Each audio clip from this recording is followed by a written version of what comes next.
très très contente de vous retrouver, vous m'avez beaucoup manqué. Et on est donc dans l'avant-dernier cours avant Shavuot. La semaine prochaine, vous le savez, on fête Yom Yerushalayim dimanche, d'accord? On va faire ici même un grand cours en l'honneur de Yom Yerushalayim. Et donc nous sommes dans l'avant-dernière semaine avant Shavuot. Cette semaine est marquée par la thématique du Yesod. Le Yesod, c'est dans tous nos traits de caractère, celui qui nous permet de nous lier à quelqu'un ou de nous lier à quelque chose, d'accord? D'être fidèle et de nous lier fortement. Et cette semaine, nous sommes dans une paracha qui s'appelle Bechukotai, qui est une paracha qui est obligatoirement lue avant Shavuot, d'accord? Le calendrier est fait de telle sorte qu'il soit lu avant Shavuot. Pourquoi? Parce que Shavuot, c'est un des deux grands moments qui s'appelle Rosh Hashanah. Vous êtes peut-être étonnés. Alors, vous savez que le monde est jugé 4 fois dans l'année. Jugé, ça ne veut pas dire que c'est Rosh Hashanah. Alors, une fois, c'est l'eau qui est jugée, une fois, c'est la récolte qui est jugée. À Rosh Hashanah, c'est un début d'année, le Rosh Hashanah que nous connaissons, et Shavuot a comme terme aussi un début d'année. Si Rosh Hashanah que nous connaissons, c'est un début d'année dans lequel nous prions pour notre corps, pour notre vie, pour notre santé, d'accord, Zochenu lechaim, on demande la vie, donc la vie charnelle, corporelle, eh bien Rosh Hashanah de Shavuot, c'est le début d'année dans lequel on demande une vie spirituelle. Et c'est la raison pour laquelle c'est la date dans laquelle on reçoit la Torah. On prie pour avoir une vie pleine de sens, une vie d'élévation, une vie qui ne soit pas banale. Et Bechukotai doit être lu avant ce moment-là. Pourquoi? Parce que regardez comment commence Bechukotai. Juste, pardon. Refoua Shelema, les Shmaya Shlomo ben Johanna Yonachana, Bezrat Hashem, dites Amen. Et pour Anaël Mazal bat Nelly Aviva, Amen. Donc comment commence Bechukotai? Im Bechukotai telechu, si vous suivez mes statuts, Vet mitzvotai tishmoru, et si vous gardez mes mitzvot, Vasitem otam, et que vous les pratiquez et que vous les faites. Alors qu'est-ce qui va se passer? Regardez comme c'est splendide ce qui va se passer. Alors je vous donnerai des pluies en leur saison, et la terre livrera son produit, et l'arbre du champ donnera son fruit, et le battage de vos grains se prolongera jusqu'à la vendange. Ça c'est un truc que vous connaissez pas, mais ça veut dire une super parnassa. Et la vendange durera jusqu'au semail, super plus parnassa. Vous aurez du pain à manger en abondance, vous demeurerez en sécurité dans votre pays, Eretz Israël, et je ferai régner la paix dans ce pays. Et personne ne pourra troubler votre repos. C'est pas splendide ces promesses? Bechukotai s'ouvre avec les plus belles promesses. Si quoi? Si vous pratiquez les mitzvot. Et sinon, c'est la suite de Bechukotai et on va pas la lire parce que c'est trop dur à lire. C'est-à-dire qu'avant Shavuot, avant ce début d'année spirituelle où on prie pour avoir de la consistance spirituelle, il faut impérativement qu'on lise ce passage. Qu'on lise ce passage qui dit, regarde, c'est un contrat. C'est un contrat. Moi, je m'engage à ce que tous les chayalim aillent bien. Amen. À ce qu'il y ait la paix en Eretz Israël. Amen. À ce qu'il y ait de l'abondance. Que vous puissiez aller à la Katsefet. Je vous dis tout ça parce que, Diaïnara, j'ai été tellement impressionnée par l'abondance qu'il y a en Israël. De mon voyage, par les repas gastronomiques, et vraiment, c'est amen que ça continue. Alors, vous aurez tout ça, mais vous avez votre part à faire. Moi, je vais amener tout ça en Israël. Mais vous avez votre part à faire. Vous devez faire quoi? Garder les mitzvot. Vous étiez au pied du Sinaï et vous avez dit yes, c'est Venishma, yes sir, ok, on s'engage. On s'engage à être porteur de la Torah pour les milliers d'années à venir. Mais, alors il faut faire les mitzvot, mitzvotai tishmeru, c'est quoi le début? Im bechukotai telechu. Ça veut dire, vous savez, on a dit si vous gardez les mitzvot. Il y a quoi de plus que de garder les mitzvot? Que de faire ce qui est écrit dans la Torah? Il y a écrit si vous suivez mes statuts. Telechu, c'est-à-dire vous marchez. Si vous marchez avec mes statuts, qu'est-ce que ça signifie? Alors Rashi sur place pose évidemment la question. Il dit alors, il faut faire quoi? À part faire les mitzvot, qu'est-ce qu'il faut faire pour avoir toutes ces promesses magnifiques? donnez-vous de la peine dans l'étude de la Torah. C'est à part les mitzvot. Il y a les mitzvot, et il y a faire ce que vous êtes toutes en train de faire ce soir. Au lieu d'aller à la salle de sport, au lieu de voir une série, au lieu de faire des heures sup au boulot, au lieu de plein de choses, vous avez décidé de venir ici ce soir et de faire quoi? Tu vas où ce soir? Je vais étudier la Torah. C'est stylé ou pas? J'espère que vous frimez quand vous le dites. Je vais étudier la Torah. Et dit Rashi, ça s'appelle se donner la peine dans la Torah. Tiyu amelim batorah. Un amal, c'est une charge, c'est un poids qu'on porte. C'est j'ai mon cours de Torah ce soir, j'y vais. Non, je le rate pas, c'est pas possible. Non, mais tu sais, non. Je vais me donner de la peine, c'est tellement plus facile de rester à la maison et de rien faire. Le rien est parfait. Non, je vais me donner de la peine. Et je vais y aller. Et je vais en plus inviter mes copines, comme ce que vous venez de me raconter toutes. C'est magnifique. Se donner de la peine dans l'étude de la Torah. Ça veut dire que quoi? Ça veut dire que pratiquer la Torah ne suffit pas. Je sais faire Shabbat, je sais manger kasher, c'est bon, je connais. Non, ça suffit pas. Tu es obligé, pour avoir toutes ces bénédictions, de t'investir. Et ça va être un mot de clé, ça, aujourd'hui. Tu dois t'investir. T'investir dans cette Torah. Pourquoi? C'est bon, regarde, Maria Char, j'ai grandi dans une famille, grâce à Dieu, on y fait Shabbat. Et si c'est pas le cas, j'ai appris, j'ai fait Teshuvah, on m'a appris, super! Pourquoi je vais continuer à aller à des cours de Torah? Est-ce qu'il y a un moment où on s'arrête à aller à des cours de Torah? Ça y est, check, je fais tout comme il faut. Non, impossible. Impossible, ni pour une femme, ni pour un homme. Jamais. Une des mitzvot, c'est d'étudier tout le temps. Et ici, ce qui implique toutes les plus belles brachot au monde, c'est cette constance-là dans l'étude de la Torah, en se donnant de la peine. Pourquoi? Je sais faire Shabbat. Je sais aller au mikvé. Je sais manger kasher. Je sais. Check. On m'a appris. Mes parents le faisaient. Je reproduis. Et j'enseigne à mes enfants. C'est tellement important. Alors regardez. J'ai sélectionné une explication d'un grand maître qui était profondément ancré dans ce qu'on appelle la Torah des secrets, la Torah de la Kabbalah, qui s'appelle le Or HaChaim HaKadosh. Vous avez sûrement entendu parler, Rabbi Chaim Ben Attar, un Marocain, qui a écrit un pérouche extraordinaire, et il s'est distingué en particulier sur son explication de ce pasouk. Pourquoi? Si on ouvre la Torah, j'ai amené mon Mikrot Gedolot, sur le passage de Im Bechukotai Telechu, donc là, il y a juste l'écriture de la Torah, Rashi très succinct, et puis je regarde l'explication du Or HaChaim HaKadosh. Regardez la taille de l'explication du Or HaChaim HaKadosh, tout ça, il y en a beaucoup, tout ça, et moi je vous ai sélectionné cette petite partie. Tout ça, et ça se termine ici. En fait, le Or HaChaim HaKadosh a écrit pas moins de 42 explications successives sur ce verset. Pourquoi 42? 42, d'après la Kabbalah, c'est le nombre d'étapes que nous devons passer dans l'exil. Et c'est aussi le nombre d'étapes du peuple d'Israël, le nombre d'étapes du peuple d'Israël quand ils étaient dans le désert avant de rentrer en Israël. Il y a une allusion ici à nos étapes à nous d'exil. On est à la fin. On est à la fin, dernière étape, avant la Géoula totale. Et donc il écrit 42 explications. Et je vous ai sélectionné la 33e. Pourquoi la 33e? Comme ça. Comme ça.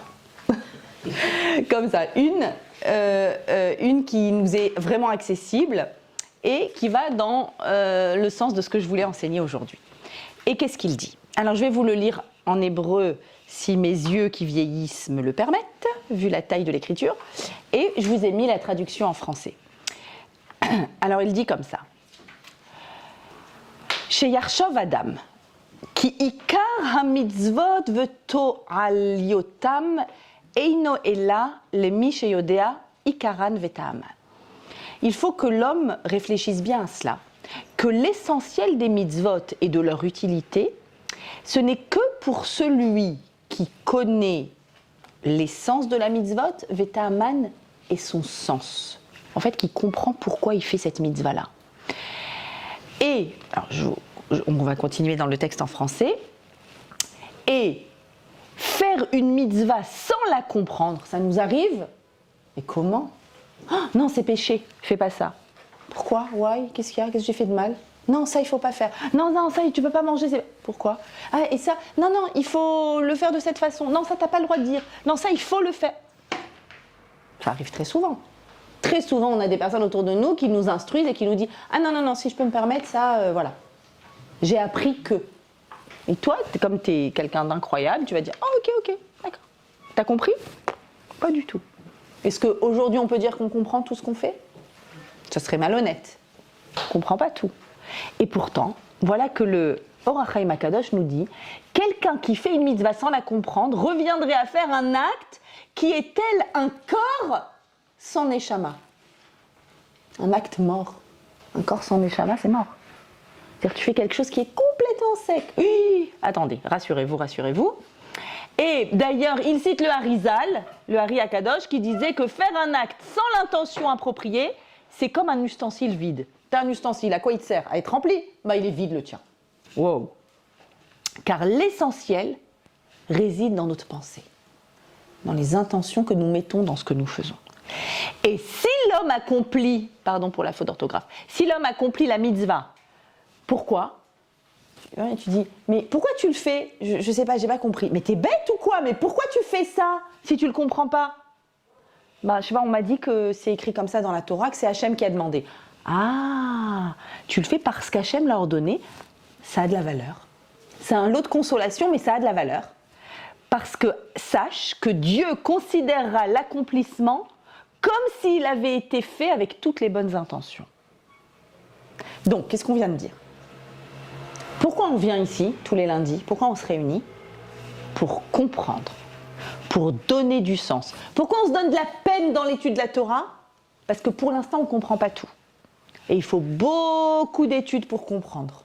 Et quand on fait un acte, on a envie de le comprendre. Ok, est-ce que je peux tout comprendre là, comme ça, en 5 minutes, je vais continuer hein? Ok, non, c'est vrai. Il y a des trucs que tu ne comprends pas, il y a des trucs que c'est inaccessible peut-être pour nous. Ou peut-être on nous a donné une explication, mais ça reste creux, on n'a pas compris. Ok, dans ce cas-là, quand tu fais cet acte, dis « j'ai pas compris, mais je sais que c'est ça que Dieu me demande de faire ». Et là, Dieu est généreux et il dit « ah, je la kiffe ». Elle n'a pas compris, elle essaye de comprendre. Parce que l'idéal, c'est d'essayer de comprendre. Elle essaye, elle va au cours tous les lundis, génial. Ça, elle ne sait pas encore. Je vais lui considérer comme si elle avait compris tout.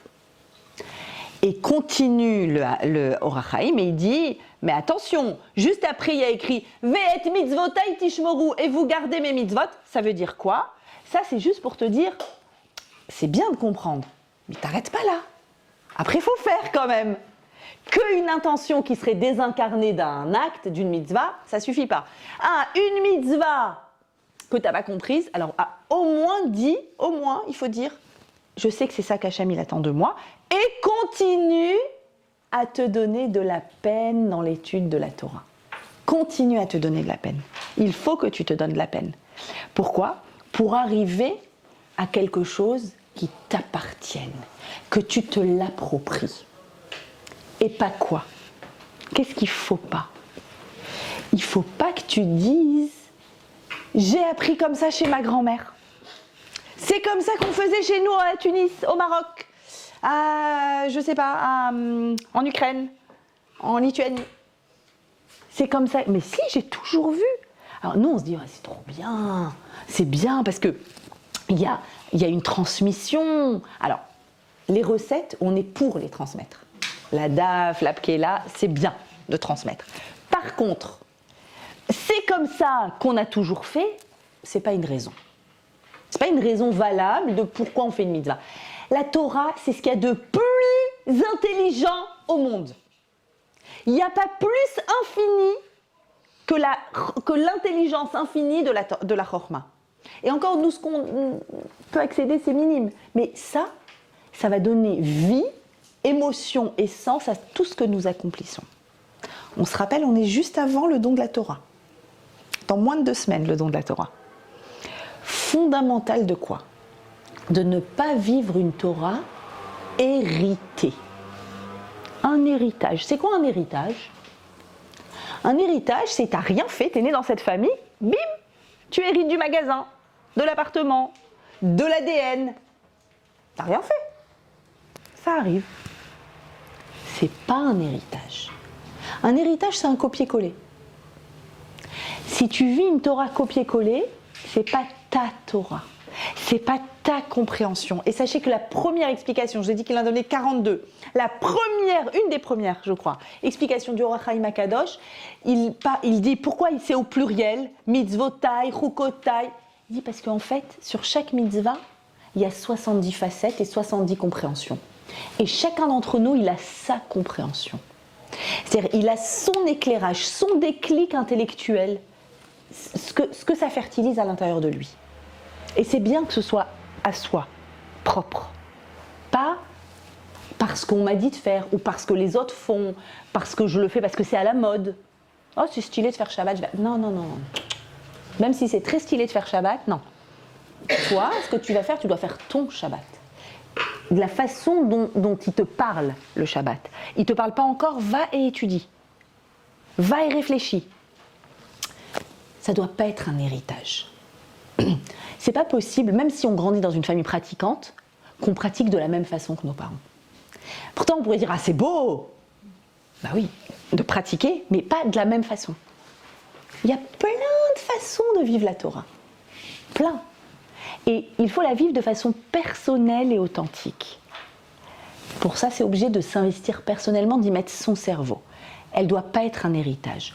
Pourtant, il y a un passouk très connu dans la Torah. Il est tellement connu que c'est le premier passouk qu'on enseigne à l'enfant qui commence à parler. Premier, avant Shema Israël.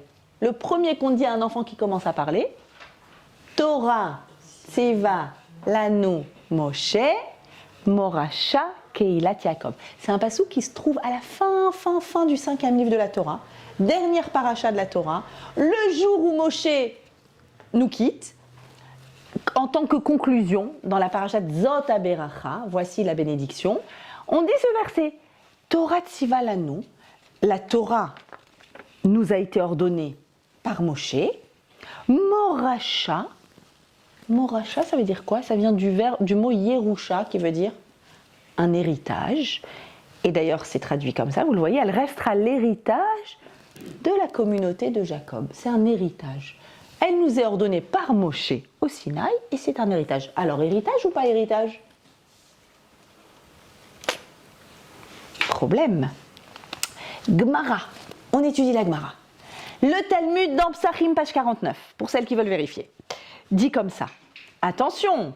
Al tikri morasha et là, meorasa. C'est pratiquement le même mot.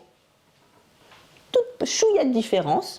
Morasha veut dire héritage, mais orasa veut dire fiancé.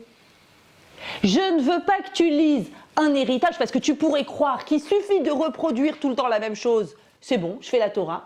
Donc la Torah, ça serait une checklist. J'ai acheté à manger cachère, check. J'ai fait mon Shabbat, check. Mais attends. Et toi. Elle te parle, la Torah, tu l'étudies, tu essayes de voir comment elle réveille à l'intérieur de toi des émotions, une compréhension. C'est pas possible. C'est pas le Havdil, le livre des comment ça s'appelle, qu'utilisent les avocats là. Aide-moi. Le code, voilà, le code, comment c'est, code civil, code. Bon, c'est un gros bouquin qui change sans arrêt, qu'il faut apprendre par cœur. Ça, c'est désincarné. Ça, c'est des lois, elles peuvent changer. Non, la Torah, elle doit impérativement créer à l'intérieur de toi quelque chose, et il doit y avoir un dialogue entre toi et la Torah. Donc ça ne peut pas être un héritage. La Torah dit Morasha, héritage, pour te dire que tu l'hérites parce que tu nais dans une famille juive ou parce que tu as adhéré au judaïsme, donc tu l'hérites. Mais comment tu dois la vivre? Comme une fiancée. Pourquoi une fiancée? On est fiancé à la Torah? C'est-à-dire que Shavuot, ça serait des fiançailles. C'est ça que ça veut dire. Pas un mariage, des fiançailles. Pourquoi? Quelle différence? Alors en fait, pourquoi c'est pas un héritage, j'ai compris. C'est pas juste une liste de choses à faire. D'accord? C'est un livre vivant qui parle à une âme vivante et qui va créer des fruits extraordinaires. C'est ma Torah, ma façon de la lire. Très bien. Pourquoi fiancé? Alors vous savez qu'il y a toute une littérature immense qui dit que Matan Torah, c'était un mariage entre le ciel et la terre. La terre, nous, le ciel, Dieu, les 10 commandements, la Ketouba, c'était un mariage. Que de la même façon qu'il y a une fertilité extraordinaire qui sort du mariage, d'une union entre un homme et une femme, il y a les fruits qui sortent, et bien il y a une fertilité merveilleuse qui sort de l'union entre Dieu et son peuple. Comment il s'unit à nous? Avec la Torah. Mais ça s'appelle fiancé et pas marié. Et ça, c'est drôlement intéressant. Alors, il y a un verset au tout début des Teilim, premier Teilim, psaume numéro 1, verset numéro 2. Psaume numéro 1, il dit « Bienheureux l'homme qui ne va pas là où sont assis les mauvais, les méchants, mais qui plutôt fait quoi? Bienheureux l'homme qui fait quoi? Ashrei ha'ish, alors qui Betorat Hashem chefetzo, qui désire la Torah de Dieu, ou Betorato, et dans sa Torah, Yehege, il s'investit, Yomam Valaïla, jour et nuit. Bienheureux l'homme qui désire la Torah d'Hachem. Au début, c'est la Torah d'Hachem. Et ensuite, ou Betorato, et dans sa Torah à lui, il s'investit jour et nuit. Alors attends, c'est la Torah de Dieu ou c'est ta Torah? Ben justement, c'est tout le passage entre fiancé et marié. À Shavuot, cette année encore, et chaque année ça va être comme ça, on se refiance. On nous dit voilà, j'ai une proposition à te faire. Ce garçon, il est génial. Tu le rencontres? On se rencontre au Sinaï, on dit waouh, de ouf, trop bien, je veux bien me fiancer. Ok, t'es pas encore marié. Quel est l'indicateur que tu deviens marié? C'est quoi l'indicateur? À quel moment on est marié? Quelle est la grande différence entre fiancé et marié? C'est l'occasion de se poser la question. Alors, sachez qu'à l'époque du Talmud, aujourd'hui, les fiançailles, c'est pas un acte juridique juif. On fait fiançailles et mariage sous la choupa. Mais à l'époque du Talmud, il y avait les fiançailles, c'était un contrat signé, dûment, et c'était un engagement ferme, et le mariage. Quelle différence? On peut comparer à notre situation actuelle de l'engagement des fiançailles. D'accord? Quelqu'un qui est fiancé, il ne peut pas aller voir ailleurs, on est d'accord? Ça s'appelle une tromperie, n'est-ce pas? Complètement. Donc, quelle différence entre fiançailles et mariage? Il se passe quoi quand on se marie? Alors, après la choupa, on vit ensemble, d'accord? J'oublierai jamais la réaction de mon fils, Chic pas là, à la fin du mariage de ma fille. C'est un enfant très nostalgique. Il avait 13 ans, très très très nostalgique, et on est les derniers, d'accord? On ramasse les cadeaux, les trucs, qui rentre avec qui? Vous connaissez le balagan de ok, la voiture de truc, la voiture de papa, la voiture de maman, la voiture de la grand-mère, la voiture. Ok. Et là, mon fils qui dit, mais Ayala, elle rentre avec qui?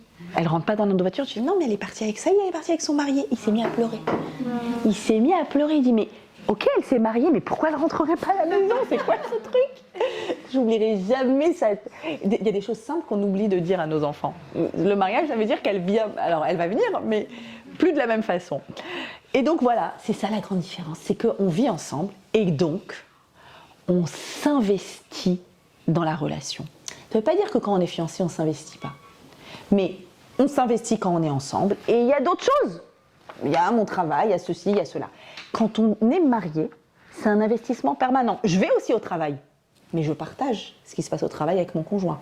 Je vais avec mes copines, je partage ce qui s'est passé. C'est-à-dire que je m'implique, je suis impliquée, je l'implique. C'est important pour moi, c'est important pour toi. on continue en permanence à s'impliquer l'un l'autre. Il y a un investissement permanent. Et il y a un investissement exclusif. C'est-à-dire que je vais m'investir avec personne comme je m'investis avec toi qui est mon conjoint. Je peux m'investir avec une copine, être là pour elle. Mais la grande différence, c'est ça, et c'est important de se le rappeler, que c'est ça le fondement du mariage, c'est que la façon dont je vais m'investir avec toi, il n'y aura nul pareil. Corps et âme. Je suis là pour toi, tu as une difficulté, et tu es là pour moi, évidemment, c'est réflexif. Et donc, comment savoir si on a acquis une posture de marié avec la Torah ou si on n'est que fiancé? Fiancé, c'est à Shavuot. On me l'a proposé, je l'ai trouvé génial. J'ai dit, j'ai bien envie de sortir avec elle. Ok. Quand est-ce que tu peux dire, ok, non, la Torah, je suis mariée avec la Torah. C'est le terme qu'utilisent les sages. À quel moment? Alors, dit la Gemara. Non, pardon. Ça, c'était la Gemara dans Avodah Zarah où elle dit, au début, ça s'appelle la Torah d'Hachem. T'es fiancé. Hachem te la propose. Et à la fin, c'est ta Torah. Yehege yomam valayla. Quand tu t'investis jour et nuit. Ok. Comment je sais si c'est vraiment devenu ma Torah? Dit la Mishnah dans Avot. Vous savez que les Pirkei Avot, on les étudie avant Shavuot. Donc, dans le 6e chapitre, Rabbi Meir, au nom de Rabbi Meir, c'était ça, Iloula, dimanche dernier. Au nom de Rabbi Meir, il dit Kol haosek baTorah, tout celui qui s'engage dans l'étude de la Torah, l'ishma, de façon désintéressée, comme vous ici. Ok, il y a un buffet sympa, mais on vient parce qu'on a envie de venir. Personne m'a payé, c'est pas mon travail, c'est pas mon truc. J'ai envie d'étudier. Ça s'appelle de façon désintéressée. Tout celui qui fait ça, zochel et dvarim arbé, il a énormément de mérites. Dvarim arbé, il ne détaille pas lesquels, plein de mérites. Il y en a un qui est détaillé, lequel? Megalinlo rasé Torah. On lui dévoile des secrets de la Torah. Vous entendez? On lui dévoile des secrets de la Torah. Et il devient comme une source jaillissante et comme un fleuve dont le courant ne s'interrompt jamais. On n'est pas en train de parler de Rashi et du Or HaChaim HaKadosh. On est en train de parler de vous, de nous. Quand tu t'investis dans la Torah, tu es sincère, j'ai envie de comprendre, j'ai envie d'aller à ce cours, j'ai envie de faire mieux. Ok, je vais pas pouvoir tout faire d'un coup, mais j'ai envie de faire mieux. Et que tu es sincère, tu vas, toi, à l'issue de ce cours, il y a des choses que tu vas comprendre que moi, je n'ai pas comprises. Dans ton cerveau qui est unique, à chacune d'entre vous, ça va venir réveiller une pensée qui est une pensée unique. Et du coup, ça s'appelle des secrets de la Torah, vous sont dévoilés. Comme ça. Vous n'y attendiez pas à ça, hein? Ça valait le coup de venir. D'accord. Des secrets, et ces secrets, c'est tellement bon, tout d'un coup, tu dis, mais j'ai compris, mais c'est ça que je veux, mais ça me parle, mais ça répond à une interrogation, ça répond à une soif que j'avais, ça répond à un besoin de sens que j'avais. Et tout d'un coup, ça, c'est comme une source jaillissante qui ne s'arrête jamais. Qui ne s'arrête jamais. C'est-à-dire que ça va faire que tu veux encore et encore. Tu vas dire, c'est quand le prochain cours? J'ai envie là, je veux un autre secret de la Torah. Mais ton secret, tu peux le partager. Moi, j'ai compris. Vous connaissez quand vous sortez d'un cours et il faut résumer. Alors les filles, c'était comment le cours? Ta copine, elle va résumer, tu dis, aucun rapport avec le résumé que toi, tu aurais fait du cours. N'est-ce pas? Ça vous est arrivé. C'est marrant, c'est pas comme ça que moi je l'ai compris ce qu'elle a dit. Ah non, ben moi je l'ai compris comme ça. Qui a raison? Tout le monde. Tout le monde, ça fertilise une pensée à l'intérieur de toi. Et ta pensée, ton cerveau, il est unique, ta neshama, elle est unique. Et donc, ce qui va sortir, c'est quelque chose d'unique. Tu vas pouvoir, toi, aller, et on attend ça de toi. On attend ça. Quel est le secret de la Torah qui a été dévoilé? Et Rav Pinchas Friedman dit, dans un très beau texte sur Shavuot, il dit, tu sais quoi? C'est exactement comme dans le mariage. Dans le mariage, quand tu t'investis sincèrement de façon désintéressée, ton époux, il n'est pas bien. Il y a sûrement quelque chose qui se passe au travail, dans sa famille, je ne sais pas où, quoi. Il a un souci, il a quelque chose. Tu t'investis. Tu t'investis et tu veux comprendre. Et tu veux porter sa charge avec lui. Et tu veux écouter. Et tu veux être présent.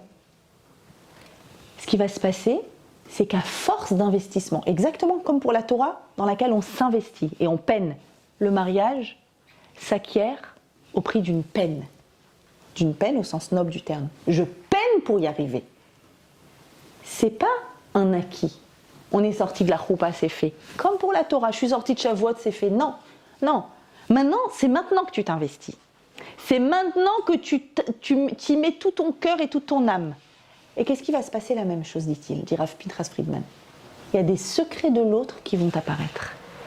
Comment est-ce qu'on découvre les profondeurs de l'intimité de l'autre? On arrive dans le mariage, il y a plein de choses qu'on n'a pas dites. Forcément. Ça serait trop long de tout raconter. On est d'accord ou pas?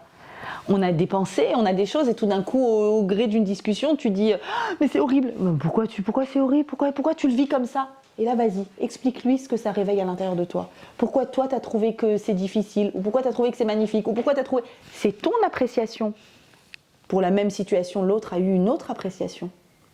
Donc, c'est quoi? C'est les secrets de ton intériorité que tu viens et que tu dévoiles à ton conjoint. Et en fait, l'objectif, c'est exactement ça, la construction d'un couple et du mariage, c'est pouvoir, petit à petit, en se sentant en sécurité, parce que l'autre est sincère, bien sûr, et désintéressé, et s'investit, pouvoir ouvrir. J'ouvre mon cœur, j'ouvre mon livre intérieur, et je donne, parce que justement, mes secrets intérieurs sont là pour pouvoir se dévoiler, et ces secrets pour pouvoir se dévoiler. Mais il y a une condition pour ça. Un vrai investissement. Un vrai investissement. Et il y a une Mishnah dans un vote qui dit que on s'investit, voilà. Il y a à la fin de la vote, il y a écrit qu'il y a 48 vertus pour acquérir la Torah. Il y a 48 traits de caractère à avoir pour réussir à s'investir dans la Torah. Et pourquoi 48? Vous voyez le lien avec les 49 jours du Homer. En fait, il y avait des grands sages qui s'investissaient chaque jour sur une mida, un trait de caractère, et le dernier jour, 49, ils faisaient révision générale. Évidemment, ça ne s'acquiert pas en une fois. Exemple. Je donne des exemples de ces vertus, et en les lisant, j'ai découvert que c'est les mêmes qu'il faut avoir quand on veut s'investir dans son couple. C'est pareil. Il y en a un qui s'appelle Shmiat Ozen. Shmiat Ozen, ça veut dire savoir tendre l'oreille. Des fois, on écoute, mais on n'écoute pas. C'est pareil avec les enfants. Je dis le couple, c'est vrai avec les enfants. Nos enfants, ils nous racontent leur journée. Ouais, t'es sur ton portable. Ouais. Maman, écoute-moi. Papa, t'as entendu ce que je t'ai dit? Ouais, non, tu m'as parlé de... Non, tendre l'oreille. Est-ce que quand j'écoute vraiment, de façon attentive? Tendre l'oreille pour la Torah, tendre l'oreille dans son couple, tendre l'oreille avec son enfant, c'est une des vertus. Lev Tov, un bon cœur. Un cœur qui n'est pas verrouillé, évidemment. Samer Bechelko, être content de sa part. Si je suis tout le temps en train de vouloir grignoter, non, je voudrais être lui, je voudrais être l'autre, je suis dans la jalousie, ça ne marchera pas. Je suis à ma place, je suis bien. Toi, tu es à ta place. C'est complémentaire. Anava, l'humilité. Oev Briot, aimer les créatures, aimer la tzedaka. Oev Torachot, ça c'est tellement dur. Aimer, entendre une critique. C'est dur. Mais ça, évidemment, la condition sine qua non, c'est d'avoir une personne très bienveillante en face de soi. Mais être à l'écoute de cette critique. Ok, je veux entendre. Quand on étudie en Chavruta, vous savez que la Gemara s'étudie en Chavruta, l'objectif, c'est ça aussi, dans ce binôme. Ok, qu'est-ce que tu as à me dire? T'as pas compris comme moi. Ah, j'ai fait une erreur de déduction. D'accord, j'entends. Nosé be'ol imchavero. Ça, c'est une qualité extraordinaire. Porter la charge de l'autre. C'est sa charge. C'est sa famille qui est en train de partir en vrille complètement, qui est chaotique. Je porte avec toi ta charge. Je porte avec toi ce qui te heurte, ce qui est difficile. Donc ces vertus-là, 48 vertus, 48 jours. Dernier jour, révision générale, les mêmes vertus dans son couple. Ça veut dire, j'ose pouvoir dire ici que ce qu'on nous demande de faire, en fait, c'est de réussir de la même façon qu'on s'investit dans la Torah, s'investir dans notre couple. De la même façon que je m'investis dans mon couple, je dois m'investir dans la Torah. Et en fait, on comprend que c'est pareil. Et qu'une personne qui s'investit dans la Torah et qui a un couple désastreux, il y a un problème. C'est pas ça la Torah. Et si tu as un couple qui fonctionne très bien, alors c'est sûr qu'il y a des qualités qui sont des qualités nécessaires à la Torah que tu as acquises. C'est pas possible autrement. Ça va dans les deux sens. Il y a un lien extraordinaire entre ces deux éléments. Donc c'est une fiancée à Shavuot. Comment elle devient ta mariée? Quand tu t'investis, quand tu peines, quand tu vas et t'essayes de comprendre. Et on a expliqué donc pourquoi on a tellement besoin de ça, parce que j'ai besoin de tes secrets. J'ai besoin du secret que toi tu vas dévoiler dans la Torah et qui vient de quoi? Qui vient du fait que toi, tu es unique, que tu es quelqu'un d'unique, que tu as une neshama unique et que ta neshama a quelque chose à dire en fonction de la Torah. Et c'est la raison pour laquelle aussi dit Rav Pinchas Friedman on fait le matin quand on se lève, les brachot du matin, et il y a une bracha qui s'appelle Birkat HaTorah. Vous savez que tous les jours, on doit faire Birkat HaTorah, une bénédiction avant d'étudier la Torah. Qu'est-ce qu'on dit dans cette bénédiction? Alors il y en a deux. Pourquoi il y a deux? Pourquoi deux bénédictions?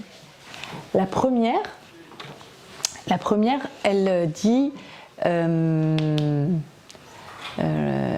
Varevna, j'ai un trou de mémoire, je vais vous parler de la deuxième. Attends, une seconde. Un sidour. Tu me trouves un sidour? Voilà, la première, elle est liée à Ve'arevna, d'accord? Et la dernière, voilà. Et la dernière, c'est Noten HaTorah. Alors, moi, je voudrais vous parler de la deuxième bénédiction, qui est Noten HaTorah, dans laquelle on dit Asher Bachar Banu Mikol Ha'amim, qui nous a choisis parmi toutes les nations. Non, juste avant ça, la Asok, je me suis rappelé, la Asok B'divrei Torah, c'est bon. La première, c'est la Asok B'divrei Torah. Hachem, tu nous as ordonné la Asok, de nous investir, c'est ce qu'on a dit, s'investir dans la Torah. Et après, que ce soit agréable pour nous, pour nos enfants, c'est toujours la même bracha. Et la deuxième bracha, c'est quoi? Hachem, tu nous as choisis parmi toutes les nations pour nous donner la Torah. Baruch ata Hachem noten HaTorah, au présent. Hachem noten HaTorah, il nous donne la Torah, là, maintenant, aujourd'hui, tous les jours. Noten HaTorah. Pourquoi ces deux bénédictions? En plus, vous l'avez écrite, tout va bien. Elle est écrite en dessous. Voilà, Asher Bachar Banu, ça c'est la deuxième que je vous ai écrite. Donc, en fait, la deuxième, elle parle de quoi? Noten, il te la donne. La première, la Asok, s'investir. Fiançailles et mariage. Deux bénédictions. Il y en a une, ça a été donné. La deuxième, c'est ça y est, j'ai réussi à me dire qu'il faut que je m'investisse et que je comprenne. Non, il y a une Gemara incroyable qui dit sache que cette deuxième bénédiction, Noten HaTorah, Hachem, tu nous as choisis, tu nous donnes la Torah, Meoula Babrachot, c'est la plus belle des bénédictions. Pourquoi? Parce qu'elle contient à l'intérieur d'elle non seulement merci, mais des louanges sur le peuple d'Israël et sur la Torah. En fait, c'est quoi? J'ai compris.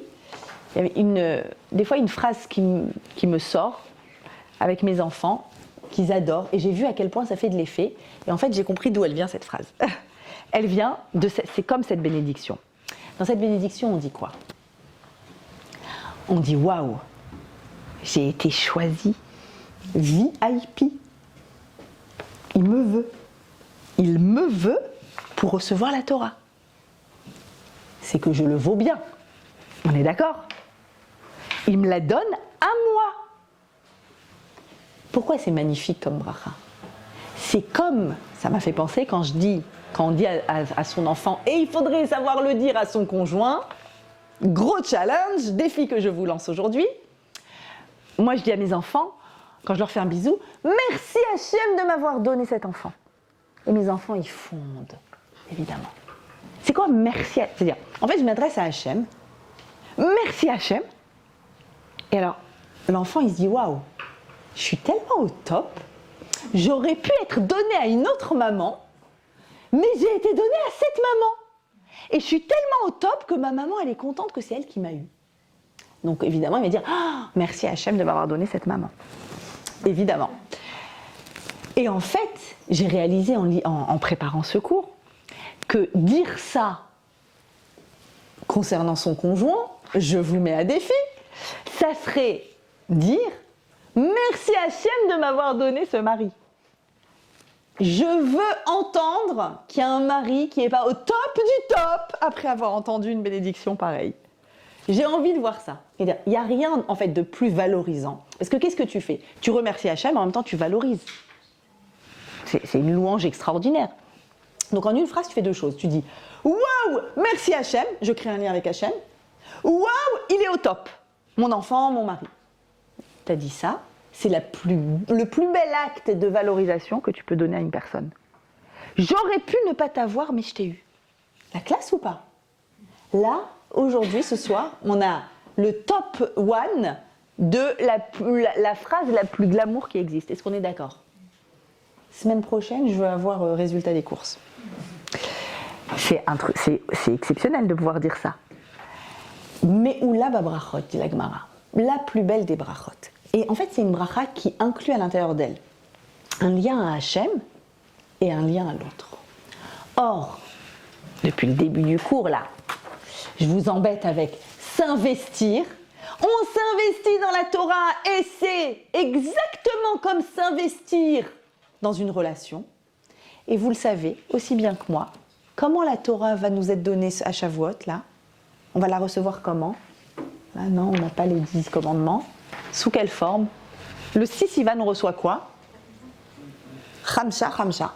On est d'accord ou pas? Les tables de la loi, comment elles sont données? 5-5. Peut-être que Dieu était tunisien, mais c'est pas sûr. Il y a peut-être une autre raison. Réellement, il aurait pu nous donner 10 à la suite. C'est vrai que c'est joli 5-5, c'est joli le signe de... Mais à part ça, ça veut dire qu'il y a forcément quelque chose. On est le jour du don de la Torah. C'est quelque chose de fondamental.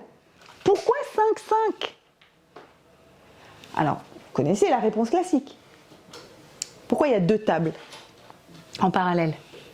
C'est les positives et les négatives. Et non. Ça aurait pu justement. C'est soit ça, soit c'est par rapport à Hachem. Oui, mais il y a les parents aussi. Il y a 5 par rapport à Hachem et 5 par rapport aux autres. Oui, mais dans les premières 5, il y a les parents. Alors, très bonne remarque. Ça aurait pu. Si déjà tu me donnes deux tables, par exemple, on aurait pu imaginer donne-moi une table pour les actes positifs, faire, et une autre table pour les ne pas faire. C'est logique de diviser comme ça. Pas diviser comme ça. C'est diviser lien avec Dieu, première table, deuxième table, lien avec ceux qui nous entourent. Avec une exception qui n'en est pas une, en fait, qu'on pourra expliquer. Le 5e commandement, c'est le respect des parents, qui est du côté du lien à Hachem. D'accord? En fait, c'est du côté du lien à notre source. C'est ça l'explication. Du lien à ce qui nous a créés, Dieu et nos parents. Ok. Dieu, il décide le jour de Shavuot de nous donner les tables sous forme lien à Dieu, lien à l'autre. C'est que c'est fondamental et constitutif de l'essence de la Torah, cette répartition en deux. Pourtant, ce n'est pas une répartition, il n'y a pas autant de mitzvot comme ça que comme ça. C'est une répartition, toutefois, qui est constitutive de la Torah. Et pourquoi? Alors, en fait, ce qu'explique Rav Moshe Shapira concernant ces deux aspects-là, il nous dit comme ça. Il nous dit qu'en réalité, on pourrait se dire, bon, dans le cas de Dieu, si je fais un péché vis-à-vis de Dieu, bon, c'est un péché. Et vis-à-vis de l'homme, c'est non seulement quelque chose que Dieu m'a interdit, mais en plus j'ai fait du mal à quelqu'un. Donc, à Kippour, il faudra que je demande pardon, etc. On pourrait imaginer ça. Il dit pas du tout, pas du tout, pas du tout, pas du tout. C'est pas ça. En fait, on a deux grands domaines, dans le terme, je vais prendre le terme de Rav Shapira, je vais essayer de le traduire, deux grands mechayev. Un chiyuv, c'est une obligation. Il y a deux grands aspects qui nous obligent dans la vie, qui nous contraignent, vis-à-vis desquels on doit être à la hauteur. Deux domaines dans lesquels il y a un impératif d'être à la hauteur. Aspect numéro 1, le fait qu'il y a un Dieu, ça signifie que tu as des obligations vis-à-vis de lui. Tu as des obligations vis-à-vis de Dieu. Dieu a créé le monde, Dieu t'a créé, tu as des obligations vis-à-vis de lui. La première étant le reconnaître. C'est le premier des 10 commandements. reconnaître Dieu qui a créé, qui t'a créé, qui a créé le monde autour de toi. Le fait qu'il y ait Dieu sur terre, ça implique un monde dans lequel qui n'est pas libre d'action. Tu fais pas ce que tu veux. Il y a un boss, il y a un big boss. Exactement comme quand tu vas dans un endroit, il y a un boss de cet endroit. C'est pas un endroit free ou libre où tu fais ce que tu veux, d'accord? Le monde, il y a un boss. Dans le monde de Dieu, tu dois avoir une certaine attitude. Croire en Dieu, savoir qu'il est unique, pas d'autre Dieu. Tu dois aussi respecter le nom de Dieu, 3e commandement, d'accord? Parce que le nom de Dieu, c'est une des façons dont il se révèle, dont il se dévoile dans le monde, ok? Shabbat. C'est quoi Shabbat? Shabbat, c'est un témoignage. Dieu, il a créé le monde. Les noms de Dieu témoignent de l'existence de Dieu. Il se dévoile à travers ses noms et il se dévoile aussi à travers sa création, le monde. Donc, comment est-ce que je témoigne qu'il y a un boss dans ce monde? En respectant le Shabbat. Le Shabbat, c'est-à-dire cesser de travailler dans son monde. Son monde, c'est un monde qu'il a créé pour qu'on travaille. Je cesse de travailler. Quand je fais ça, je fais le kiddush. Otri, c'est un signe que quoi? C'est un témoignage que c'est le boss. Ok. Donc, et le 5e, le respect des parents, c'est en fait, je viens pas de nulle part. Je viens de mes parents qui viennent de leurs parents, de leurs parents, de leurs parents, jusqu'à Adam, créé par Dieu. D'accord? Je viens pas de nulle part. J'ai une source. Ma source implique des choses. Ok. Donc, il y a un aspect qui m'oblige dans la vie, c'est le fait qu'il y ait Dieu. Mais il y a autre chose qui oblige un certain comportement chez moi. C'est le fait qu'il y ait des gens autour de moi. Il y a d'autres humains que moi. Et qu'est-ce que ça signifie? Pourquoi ça m'oblige? Pour une raison. Parce que tout humain, moi et tout humain, nous avons été créés Betselem Elohim. Ça veut dire à l'image de Dieu. Qu'est-ce qui fait, comment je sais que l'homme est créé à l'image de Dieu? Quelle est la particularité humaine, demande le Maharal, qui fait que, l'humain, créé à l'image de Dieu. Aucune autre créature, animal, minéral, ce que vous voulez, rien d'autre que l'homme n'a été créé à l'image d'Hachem. Rien d'autre. Même si on peut dire qu'il existe une souffrance animale et ce que vous voulez, rien n'a été créé à l'image d'Hachem comme l'humain. Comment je sais? C'est quoi les deux aspects? Premier aspect, dit le Maharal, une intensité sur le visage d'une personne. Le fait que chacun d'entre nous a un visage différent. Est-ce que... C'est ce que tu voulais dire? C'est ce que vous disiez. En fait, est-ce que ça vous est déjà pris? Moi, des fois, ça me prend comme ça. J'ai des petits délires. Quand je suis dans le métro, ça me prend souvent. Et qu'il y a une foule. Et je me dis, ok, je vais ouvrir les yeux et je vais voir d'un coup 10 personnes avec 10 visages différents.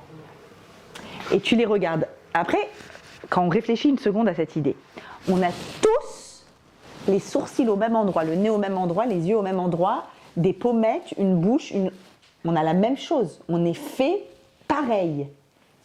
Il n'y a pas deux visages identiques, même chez les vrais jumeaux. Il n'y a pas deux visages identiques. Il y a un éclairage, quelque chose qui se voit surtout dans les yeux, dans le regard, mais tout le visage. C'est sur le visage qu'il y a la sainteté de l'image de Dieu. Il s'est quand même donné du travail de nous faire différents. Je veux dire, quand tu penses aux milliards d'individus qu'il y a sur Terre, ils se donnent du mal. Chaque bébé qui va naître, unique. Unique, d'accord? Moi, j'ai une histoire rigolote sur 2 de mes enfants, où il y en a un qui est roux, et juste après, j'ai une fille qui a l'air métissée, on va dire, yéménite ou métissée. Souvent, on croit que le papa est de Guadeloupe. Ben non. Non, mais souvent, on m'a posé la question, pas là, trop belle, et celui qui est juste avant est roux, d'accord? Et roux, blanc, tache de rousseur, ok. Et quand j'ai accouché du suivant, et que donc on a appelé l'école, c'était l'heure de l'école, on voulait avertir les enfants, donc c'était pas la secrétaire, je crois, la surveillante, on lui a dit, est-ce que vous pouvez les appeler au téléphone? Donc elle prend en premier mon fils, Et puis avec mon fils, elle va dans la classe de ma fille, elle dit voilà, il faudrait la sœur de. Et ma fille, elle lève le doigt et elle fait non, c'est pas toi. Ben non, c'est pas. Et elle était sûre, elle pensait que c'était une blague. Et genre, ma fille, elle dit mais je vous promets, c'est moi sa sœur. Chacun est unique. Et c'est tellement beau de se dire ça. Tellement beau, chaque bébé qui naît, encore un visage unique. Ce visage unique, c'est le reflet de l'unicité de Dieu. Et du fait que de Dieu qui est unique, il y a un petit bout d'unique qu'il a mis à l'intérieur de nous, ou dans la neshama, qui se trouve au niveau de la tête, et donc qui sort dans le visage.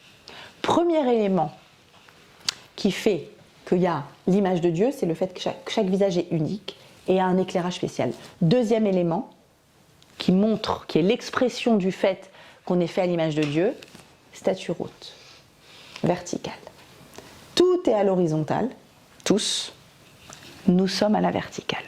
La dignité de l'homme, dit le Maharal.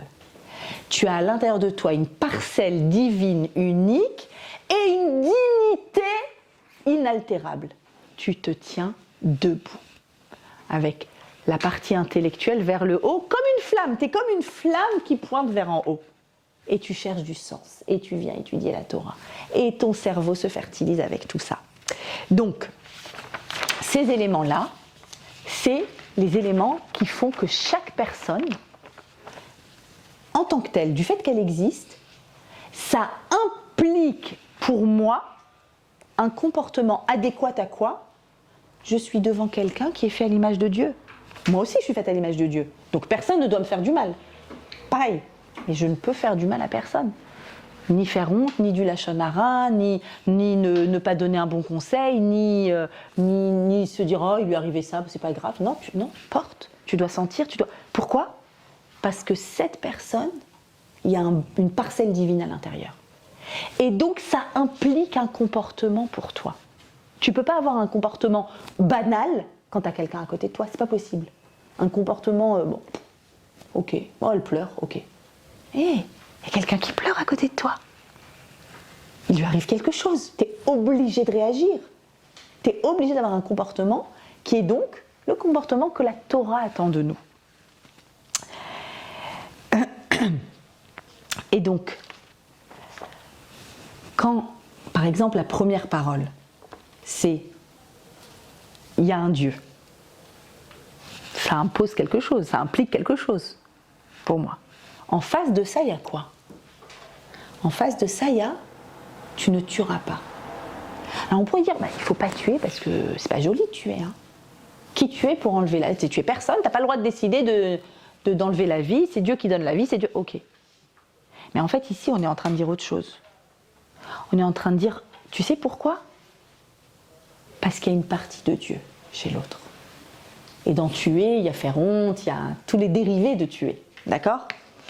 Donc, ce parallèle-là, entre 5 et 5, il est là pour me dire quoi ? Il est là pour me rappeler à Shavuot, tu es unique. Ta Torah est unique. Ta lecture de la Torah est unique et j'en ai besoin. Investis-toi dans la Torah et ça va faire que quoi ? Ça va faire que tu vas t'investir dans ta relation avec Hachem. Et en fait, c'est la même chose exactement que s'investir dans la relation avec l'autre. En t'investissant, il y a Hachem, je dois avoir un comportement. Un bout d'Hachem est sur l'autre. Tu dois avoir un comportement aussi adéquat avec l'autre. Et en fait, bon même, voilà, on pourrait faire tout le, on le fera une autre fois, tout le travail des 10 et de comprendre le parallèle, c'est toujours le même. Le 1, il va avec le 6, le 2, il va avec le 7. Le dernier, c'est ne pas jalouser, qui est certainement le plus difficile de tous, parce que c'est presque automatique, ne pas jalouser. Ok, j'ai vu ce qu'elle... Tout d'un coup, elle a trouvé un job, on a fait exactement les mêmes études, elle a eu une opportunité, elle fait un homme, elle gagne, elle s'éclate. C'est dur. Comment je fais ? Comment je fais pour rester vraiment ? Et en fait,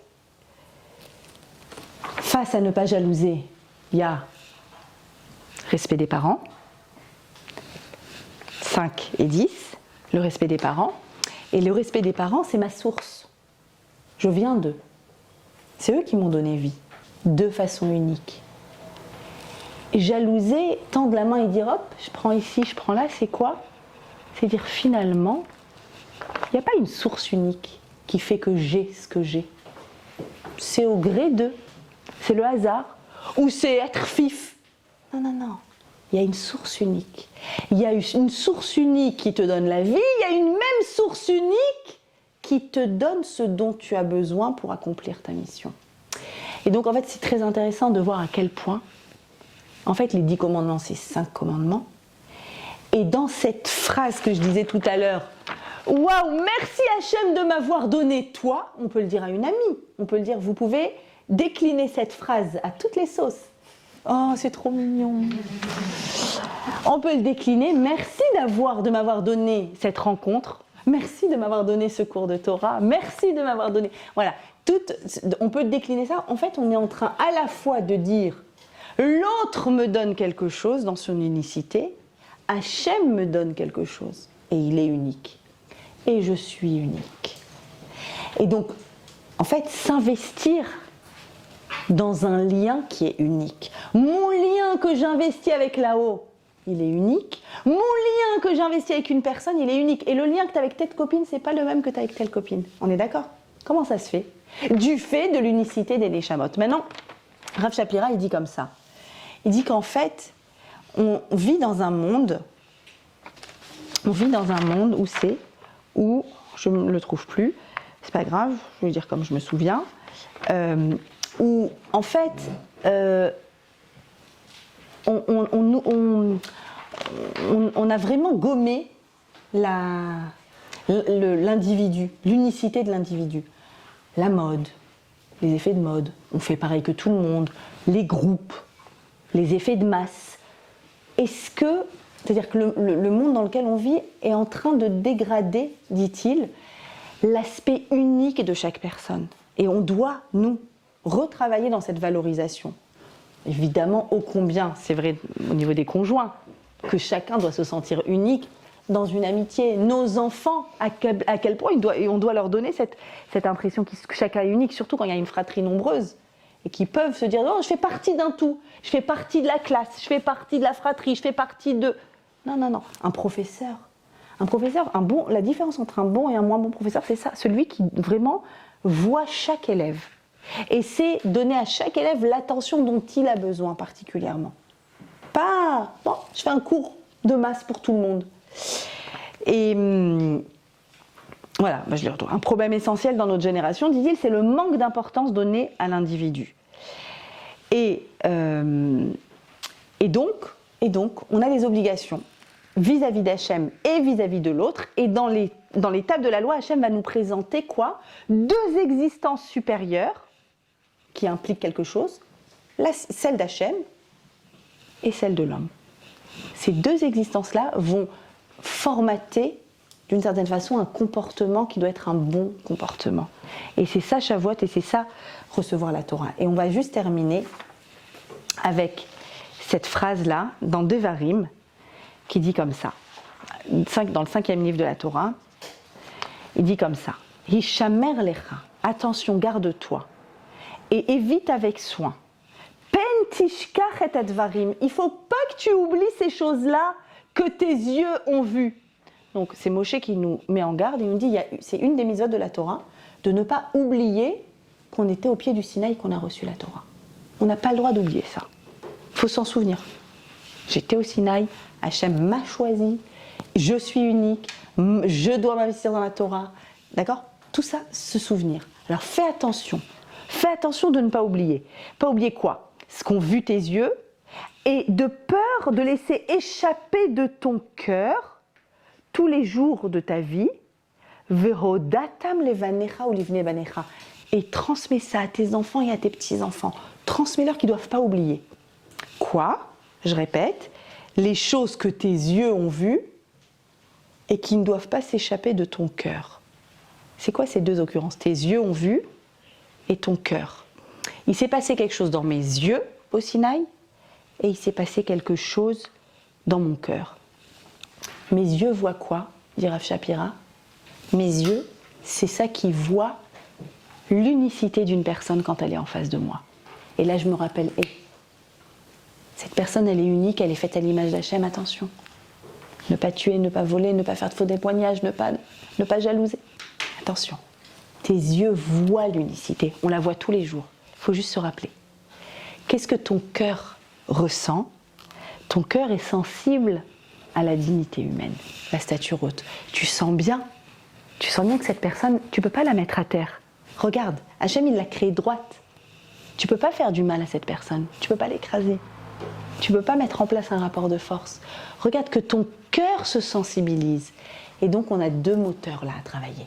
Encore, jusqu'à Shavuot. Les yeux, de voir, jusqu'à Shavuot. Quand je vois une personne, je dois me dire, elle est unique.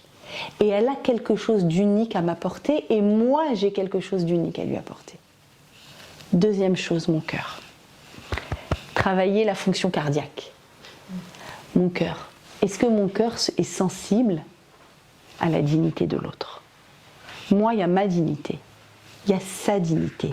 Et plus moi, je vais me sensibiliser à sa dignité, plus moi, je vais avoir de la hauteur.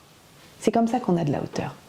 En tenant compte encore et encore à ce qui se passe aux personnes qui sont autour de nous.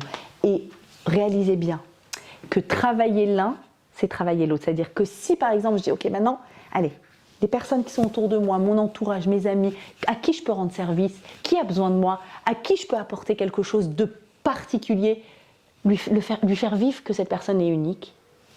Quand je fais ça, automatiquement, je travaille sur les 5 commandements qui sont croire en Dieu, Dieu unique, ne pas faire de faux, ne pas utiliser le nom de Dieu, le Shabbat.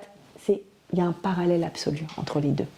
Donc je m'investis dans l'unicité si je sais le faire, si je sais voir l'aspect unique et digne, si je sais, c'est pareil, c'est symétrique, si j'arrive à travailler ma confiance en Dieu, il est unique, il est la source de tout, c'est lui qui m'a donné mes parents, c'est lui qui a créé le monde et donc je dois témoigner qu'il a créé le monde en faisant Shabbat, automatiquement, si je sais vraiment le faire, ça aura un effet dans des relations humaines qui sont des relations harmonieuses. Cette semaine, c'est la semaine du Yesod. Yesod, c'est la relation à l'autre. C'est pour ça que j'ai voulu faire un cours sur l'investissement dans la relation à l'autre. L'autre, c'est qui? C'est mon ami, c'est mon conjoint, c'est mon enfant. Comment je fais pour m'investir dans cette relation? Pour que celui qui est en face de moi sente que cette relation soit unique. Chacun de nos enfants doit sentir qu'ils sont uniques. Ma copine, elle doit sentir qu'elle est unique à mes yeux. Mon mari, ô combien, évidemment. Mes collègues au travail. Comment est-ce que je fais pour m'investir pour qu'ils sentent cette unicité au boulot? Be'atzlacha, Be'ezrat Hashem, la semaine